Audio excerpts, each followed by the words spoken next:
ここがソウルソサエティか。そうじゃ。Ils ne savaient pas que c'était impossible, alors ils l'ont fait.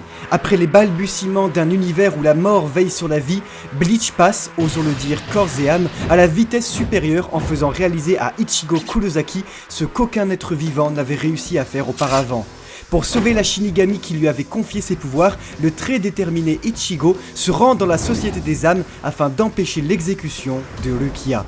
Avec ses amis Inoue, Chad et Monsieur Yoruichi, notre équipe de choc plonge dans un arc violent, brutal et sans pitié, au combat d'une intensité époustouflante. Cette fois, c'est sûr, Tite Kubo trace sans aucune hésitation de la part de son crayon la ligne rouge de son récit. À travers un scénario ambitieux et terriblement excitant, découvrez comme nous ou revivez l'histoire d'Ichigo avant son grand final en animé cet automne après plus de 10 ans d'absence. Ne loupez pas l'aventure, abonnez-vous et activez la notification. Aussi, laissez un maximum de pouces bleus sous cette vidéo si vous souhaitez continuer l'aventure avec nous jusqu'au bout. Vous êtes prêts? Étudions ensemble la création d'un postulat impossible et le pouvoir de l'écriture, offrant au second arc de Bleach tous les codes d'un grand final. Pourtant, ils ne savaient pas que c'était impossible, alors ils l'ont fait. Vous rentrez à vos risques et périls chez les dieux de la mort, vous rentrez dans le Soul Society.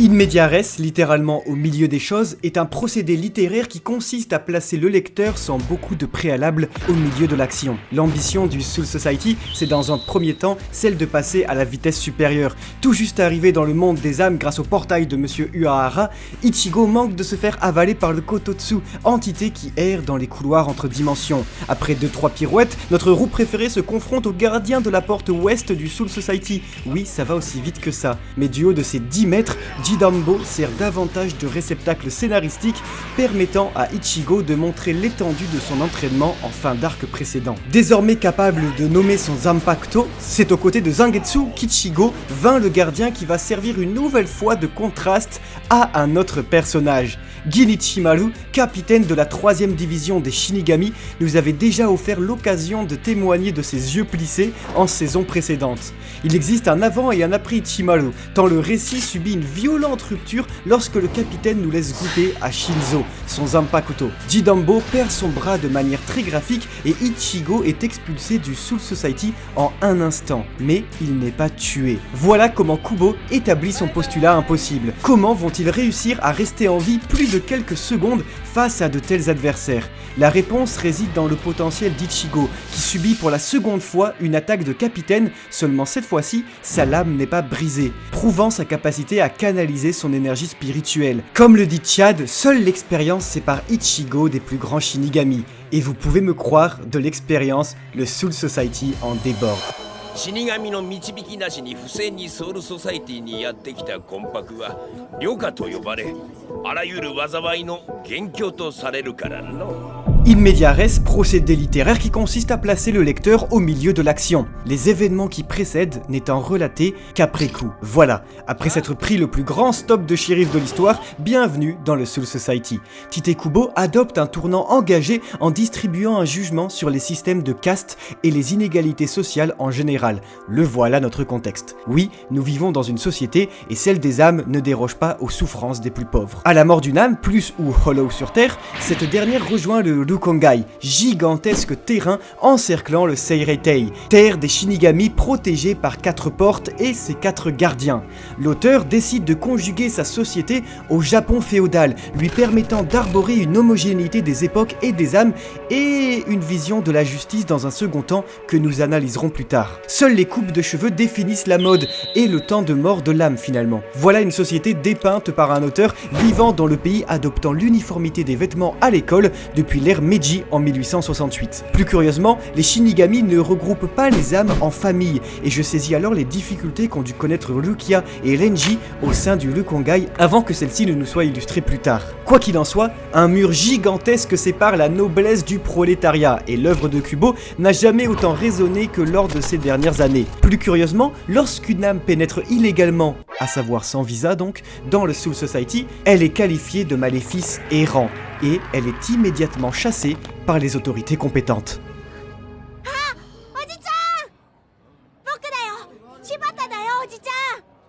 柴田。インコの柴田だよおじちゃん Ainsi, il n'est pas curieux que les âmes aient peur de ces immigrés clandestins. Seulement, les graines du changement ont déjà été plantées et Chad retrouve Shibata, âme qu'il avait protégée sur Terre. Voilà un excellent payoff mûrement travaillé, permettant à la fois à Ichigo et ses amis d'être accueillis dans le Rukongai et de récompenser tout comme encourager la bienveillance sur Terre. La prochaine fois, si un perroquet ou un animal vous semble démuni, tendez-lui la patte. Qui sait, une fois dans le Soul Society, vous le retrouverez peut-être. Nous retrouvons ici l'éthique bouddhiste qu'il veut qu'il existe une vie dans chaque chose qui nous entoure. Ce principe invite au respect du matériel et des êtres vivants. Ce n'est pas pour rien que Shibata était un perroquet sur Terre et non pas un corps humain. En respectant cette philosophie, en respectant ce qui nous entoure même si c'est un simple animal, nous serons récompensés. C'est uniquement lorsque le geste est pur et désintéressé que la récompense intervient. Si ça avait été un humain, alors peut-être que Chad aurait été intéressé. Ici, et face à un perroquet qui ne sert à rien, d'ailleurs c'est pour ça que j'en ai pas parlé en saison précédente, il a prouvé, contrairement à moi et mon analyse intéressée, sa formidable éthique. ここは俗にルコン街と呼ばれる場所じゃ。ソウルソサイティへと導かれてきた魂が最初に住まうところで、死神たちの住む精霊帝の外縁に位置する。 Les héros sont alors accueillis par le peuple et témoignent d'une inégalité de droits et de privilèges. C'est dans un postulat de renversement de classe et de révolution que s'établit sans trop de risque le contexte socio-politique du Soul Society. Les héros vont devoir briser les castes sociales qui enchaînent les plus démunis en cassant la gueule à tous ceux qui se prennent pour des dieux, ici plus particulièrement pour ceux de la mort. Mais rappelons la mission de base, le sauvetage de Rukia. Il est encore un peu trop tôt pour Ichigo de sauver le monde des âmes. En se penchant sur les appendices du volume 9, j'ai remarqué que le Rukongai est constitué de 80 arrondissements et que plus le nombre est élevé, plus le quartier est mauvais. C'est une information capitale quand nous apprendrons plus tard l'origine de Kenpachi ou encore celle de Renji, originaire du 78e arrondissement.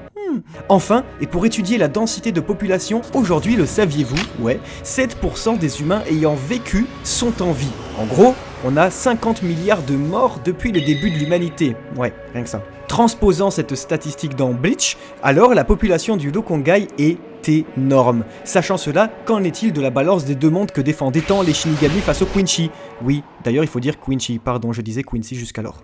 Elle ne peut être que très déréglée, à part s'il n'existe que 7 milliards d'âmes au Soul Society. Dans ce cas, les âmes mourraient-elles?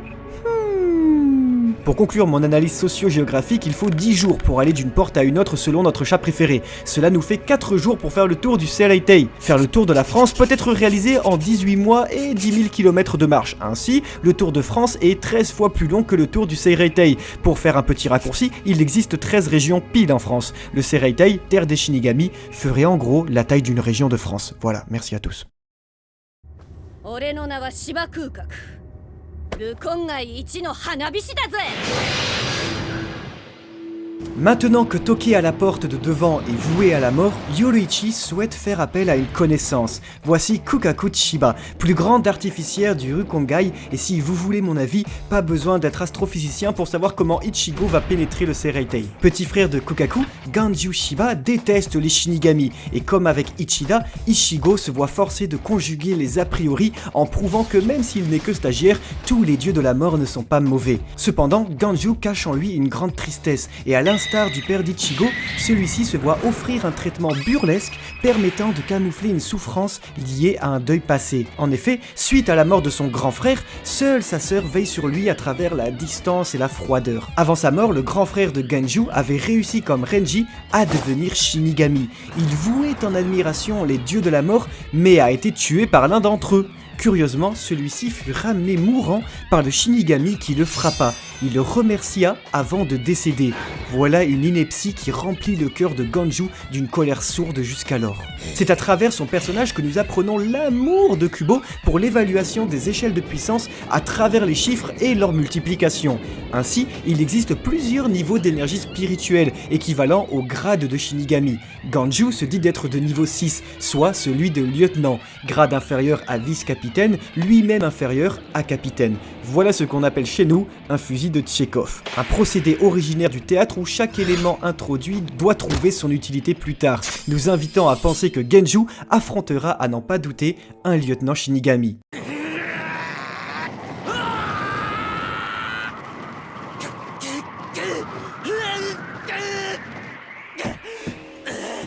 C'est sans surprise qu'Ichigo et ses amis vont devoir pénétrer le Seireitei à coups de canon. Énième occasion de prouver à Ichigo sa difficulté à canaliser son énergie. Notre équipe s'entraîne à créer une aura autour du boulet de canon qui leur permettra une protection durant la pénétration du dôme d'énergie du Seireitei. Les faibles sont la pâture des forts, un motto efficace forcément dans la salle à manger, permettant à Ichigo de se rappeler qu'il a tout intérêt à se concentrer pour ne pas finir dévoré par la puissance ennemie. S'attelant au Kido, l'art martial des Shinigami, Ichigo nous offre une nouvelle occurrence de son potentiel fantastique et de sa piètre concentration. Pourtant, aucune erreur ne sera permise pour pénétrer le Seireitei à coups de canon. Un moment d'inattention et c'est la fin. De l'autre côté, Rukia attend son heure dans une cérémonie très procédurière à la plastique plurielle très réussie de tradition et de science-fiction. Ranji, lui, annonce à Rukia que des maléfices errants, dont un aux cheveux orange, ont pénétré le Soul Society. Et je peux vous dire que ça m'a fait frissonner. Ça y est, Bleach entame son tout premier virage scénaristique très ambitieux.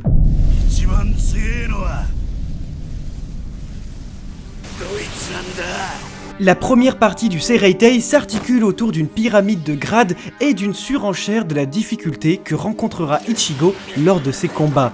Il existe 13 unités de Shinigami dirigées par 13 capitaines, eux-mêmes dirigés par la première de ces divisions, elle-même présidée par le type du Gorosei, je veux dire Netero, Zeus, Yamamoto, référence à l'amiral de la marine éponyme ayant servi durant la Seconde Guerre mondiale, et des références à ce conflit global, Kubo va nous en offrir. Nous avons vu que l'auteur commençait à établir un ordre de puissance conforme au Neketsu à travers ces diverses unités de Shinigami et de leur niveau d'énergie spirituelle. Ichigo et Ganju commencent à la médaille de bronze en ayant un niveau spirituel de niveau 6 équivalent à celui de lieutenant. C'est sans surprise qu'après avoir réussi à pénétrer la terre des Shinigami, les deux jeunes gens tombent nez à nez face à deux lieutenants ennemis. En effet, le choc lors de l'entrée dans la barrière spirituelle fut si intense qu'Ichigo et ses amis furent séparés, occasion pour l'auteur de multiplier ses intrigues et duels contre les Shinigami. Inoue a été propulsé avec Ichida, Chad a été isolé, tandis qu'Ichigo tombe avec Ganju face à deux lieutenants Shinigami. Mention spéciale à Yurichi sur sa boule absolument trop mime, ce chat, décidément j'en peux plus. L'assaut très chronométré m'a rappelé ce qui sortira pourtant 4 ans plus tard lors de l'assaut du château des fourmis chimères au chapitre 263 d'Hunter x Hunter. C'est à travers le premier obstacle d'Ichigo dans le Seireitei que nous en apprenons un peu plus sur le classement des Shinigami. En effet, Madaraame, lieutenant de Kenpachi que nous avons aperçu en saison précédente, assure que sa 11e division est la plus puissante de toutes. Une certitude que nous entendrons à de très nombreuses occurrences dans la bouche de la 11e division, décidément quelque peu sûre d'elle. De l'autre côté du spectre, la 4e division, celle de soutien car de soin, est la victime des autres Shinigami tant elle est la moins expérimentée au combat, mais est responsable de l'entretien du Seireitei qu'elle connaît par cœur, ce qui aidera grandement Ichigo pour retrouver Rukia.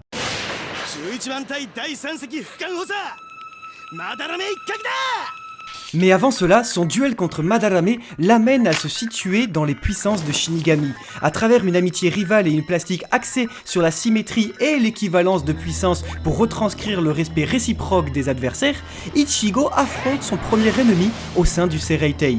L'étude du combat au corps à corps et de l'arme blanche est ici l'occasion pour le mangaka de nous rappeler qu'Ichigo excellait en karaté étant petit et qu'il connaît les placements à adopter en fonction des armes ennemies. Enfin, jusqu'à ce que celle-ci se transforme en plein combat. En effet, chaque Zanpakuto possède 2 niveaux d'éveil. Le premier, le Shikai, s'obtient en découvrant le nom de son sabre, ce qu'a réussi à faire Ichigo grâce à son entraînement avec Urahara. Le second, Oh, le second, on en reparlera en temps voulu. Ainsi, le Shikai permet aux Zanpakuto d'adopter une forme unique, mais retrouve sa forme initiale si son détenteur s'évanouit. Moyen subtil pour indiquer la relation très intime entre un Shinigami et son Zanpakuto. Bon, en vrai, avant de continuer, est-ce qu'on peut juste parler de l'évocation d'Urahara lorsque Madarame comprend qu'Ichigo l'a rencontré sur Terre? La case est juste incroyable, c'est la plus cool pour l'instant, et ça enrobe le personnage d'un mysticisme absolument délicieux. Je me demande à quel point il était important. Mais revenons-en à nos lieutenants. La victoire d'Ichigo pousse son adversaire à ne révéler la position du maléfice errant qu'à son capitaine Kenpachi, pour qu'il puisse le retrouver en premier. En effet, le capitaine de la 11e division semble être un accro aux sensations fortes, et il partage une relation bienveillante avec ses hommes, tant qu'il lui apporte son lot de frissons. Et Madarame a su parfaitement jouer les entremetteurs. Alors le plus puissant capitaine du Soul Society s'en va chasser l'infiltré. Ganju, lui, parvient à terrasser un second officier de Kenpachi, non sans difficulté, contrairement à Ichida, qui en protégeant Inoue, vint un officier de la 7e division, accessoirement le petit frère du gardien de la porte de tout à l'heure. Oui, le monde est vraiment petit, et il est tellement brutal qu'il tue le Shinigami, car rappelez-vous, les Quenchi, eux, les âmes, il les tue MDR, il déconne zéro.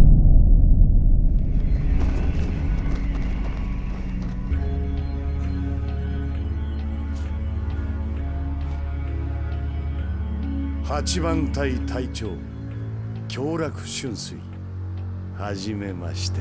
Enfin, Chad annule complètement un officier de la 8e et nous offre la plus grande démonstration de force du manga avant qu'Ichigo ne tombe face à un autre roux.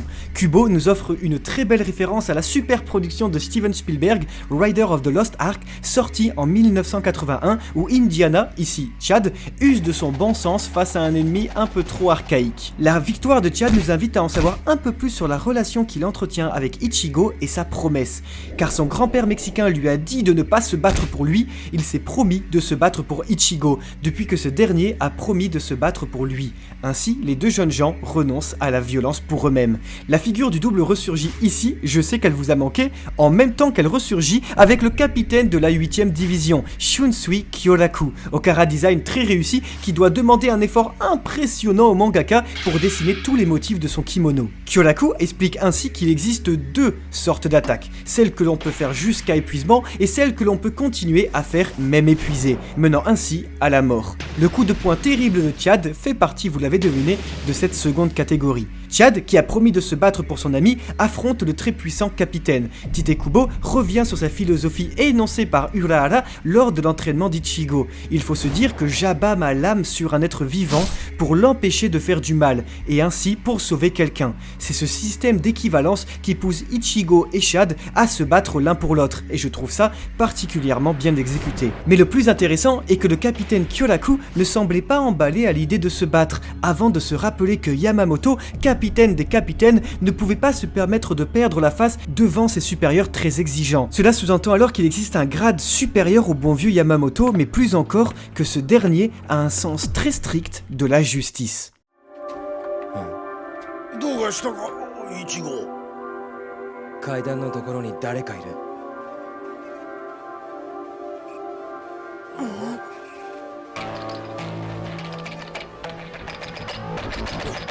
Ichigo, qui a réussi à vaincre Madarame, fait la rencontre d'un officier de la 4e division, tout droit sorti d'un manga d'Obata. C'est vrai, cette manière de dessiner les paupières là, on est dans Bakuman ou quoi? Rappelez-vous, la 4e division connaît parfaitement les plans de la ville, et l'un de ses officiers décide d'aider Ichigo, qui le sauve de racailles de la 11e division, toujours aussi imbu d'elle-même. Vraiment, c'est abusé ces gens-là. Dans les égouts, le type de Bakuman guide Ichigo près de la prison, et la plastique rappelle habilement la solitude de Rukia, partagée par Ichigo et ses alliés. Cette fois, ça y est, Ichigo ressurgit enfin devant la tour où se trouve Rukia. Encore quelques pas et il pourra définitivement sauver son ami. Mais tandis que la victoire était à portée de main, un adversaire de taille se tient entre lui et son but. Cet esprit, non, plutôt ce chien errant, il a déjà rencontré sur Terre. Renji, vice-capitaine de la 6e division, avait pourtant montré à Ichigo ce qui arrive aux humains effrontés. Mais cette fois-ci, les choses ont changé et Ichigo compte bien le lui montrer.